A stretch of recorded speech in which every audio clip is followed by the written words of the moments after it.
Ladies and gentlemen, my name's Paul, and in this Red Gaming Telecom video, we're going to be discussing and analysing tech news which, as usual, has popped up over the past 24 or so hours. And we're going to start things out with a fun piece of news, and this comes to us from 3D Realms and their new game, Aeon of Ruin.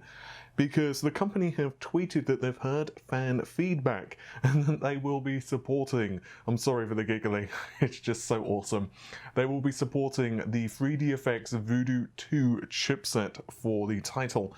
This is an old school first person shooter based on the Quake 1 engine, and from my own history, I have to confess I have a soft spot for the Quake 1 engine along with the Voodoo 2 chipset. It was the first 3D card that I owned back in the day, and I paired that with an AMD K62 processor, and that was my first real taste of PC gaming, I have you know, and that was with a 2D accelerator card from ATI. I believe it was a Rage Pro Turbo something or another. My times have changed, but the Quake 1 engine was synonymous with impressive visuals, and of course later on it software updated to the Quake 2 engine, which led to even more impressive visuals and abilities for programmers to really just make incredible levels.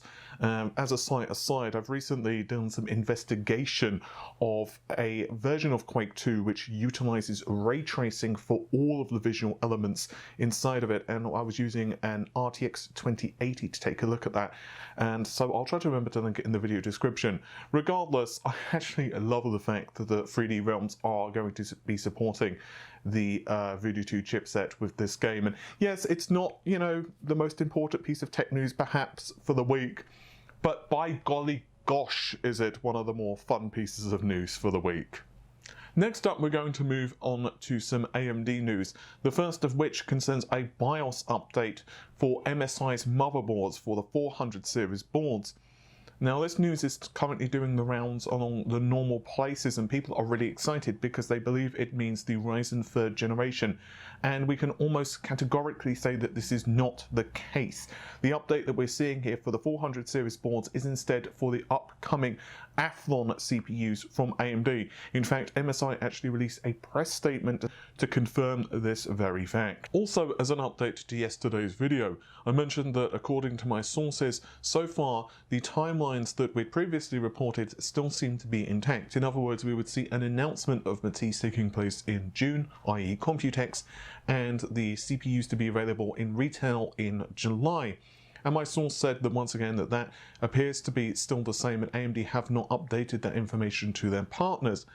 But what he has heard through the grapevine is that currently the big debate internally for AMD is for them to try and figure out the price and performance ratio for the CPUs and how to segment the various processors in terms of pricing. And apparently they've not nailed that down yet, and they have not actually updated this final information to vendors. So that would be motherboard OEMs along with companies who would use the CPUs, for example, the Dells of the world. He also told me that OEMs and motherboard vendors had yet to receive engineering sample processes from AMD, so this does match up to what a previous source had told me regarding engineering samples, that they would indeed be due in April. I don't think it's going to be long though. I suspect it's probably going to be end of April / early May that we start to see actual concrete details concerning Zen 2 / Matisse, and so with any luck, this guessing game won't have to be played much longer. Next up, we're going to discuss what could potentially be a Navi entry on the benchmarking database by the name of CompuBench. This was actually discovered by a Twitter user by the name of Komichi, and the results here are actually pretty interesting. So we're going to go through the entries first and then discuss what this could potentially be.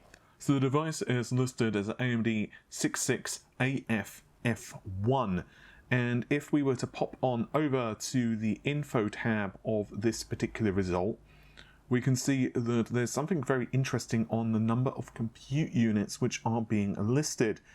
If we scroll all the way down to max compute units, it is currently listing them as 20. So store that in your memory, for a moment. The max clock frequency is listed as 555, and all of the other bits and pieces that we can see here are kind of interesting as well. But the OpenCL API is listing this graphics card as GFX 1010. From our understanding, GFX 1010 is the larger Navi, in other words the big Navi, not to be confused with the Navi that's going to launch in 2020, which is going to have higher levels of performance. But this card is supposedly going to put out roughly the same level of performance of, let's say, an RTX 2070, possibly a little bit less. So the results here that we're seeing from the graphics performance as well as the other readings from compute does tend to tell me that the performance of this card is actually pretty impressive. It's roughly on par with what you would expect from, let's say, a GTX 1660 Ti, maybe a little bit better, maybe a little bit worse, obviously depending on the task. Although there are of course a couple of caveats, not least of all that is with this particular set of tests and doesn't tell us how well it's going to compare in, let's say, a game such as Doom or Shadow of the Tomb Raider or what have you. The second thing is, it's possible that these results are indeed fake. Someone's just faked a driver ID and done the normal thing. So that's certainly one possibility. Another possibility is with the number of compute units, it's simply detecting it wrong because the wrong driver is being used. It looks to me like it's kind of a Vega driver, which is interesting. So it's either that it's an evolved version of the architecture that we see inside of Vega, or AMD are basically just using anything they can right now just to test it. In other words, the driver is by no means even slightly finished, and they're just basically cobbling it together to see if the GPU works. That's also another possibility. The other option is that, well, AMD have just changed the architecture. So currently, AMD have one compute unit equaling 64 shaders, along with a bunch of other stuff, such as the amount of cache and ROPs and blah blah blah blah blah that form a GPU. When it comes to the compute unit, anyway, there are 64 shaders per compute unit. That's the same of like pretty much any of the GCN based cards. Even the consoles as well adhere to the same formula. So if you have, let's say, 64 compute units and you have 64 shaders, that equates to 4096 shaders total. So what's possible here is AMD are changing the ratio. It's possible that they are increasing the number of shaders per compute unit. Unfortunately, we don't have enough information here to really draw a final conclusion on which one of these is the correct answer to what this entry actually is.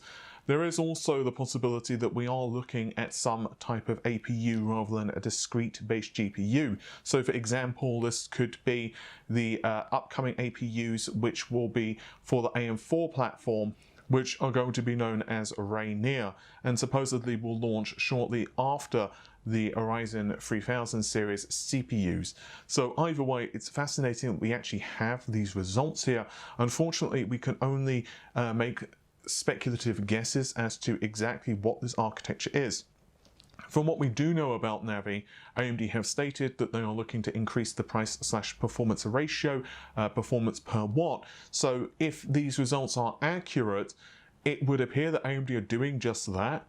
I mean, in theory anyway, in the best possible case scenario, and this is best possible case, I'm not saying that this is, fact, but it's possible we could actually have up to twice the performance/efficiency per shader, which would be crazy as a leap forward compared to, let's say, Vega. Although, in the worst case scenario, of course, we just have a completely fake benchmark and it's got nothing at all to do with what we can expect from Navi. But it's a fascinating conversational piece, if nothing else. And as you can imagine, as we get closer to the launch of Navi, it's probably going to be a lot more leaks, because there are so many different possibilities as to what this GPU could be and what this entry could be. I don't want to do a super deep analysis, but I did want to report on it because it's definitely something for us to keep in mind as additional leaks come forward. Oh, and speaking of the launch of Navi, I decided to ask our friends over at Bizgram whether they had any idea as to the release date of Navi, and they said no, they did not have an estimation of when Navi would be available. So I did try, but hey, they're very happy to sell you a Radeon 7 GPU if you want to pick one of those up and you live in Singapore. But with all of that said, I think that's just about it for this particular video. Hopefully you've enjoyed it. If you did, you can click the like button and subscribe to the channel because that helps us out greatly. You can also find us on social media down below, along with Patreon and Amazon affiliate links if you so desire. With all of that said, take care of yourselves. Bye for now.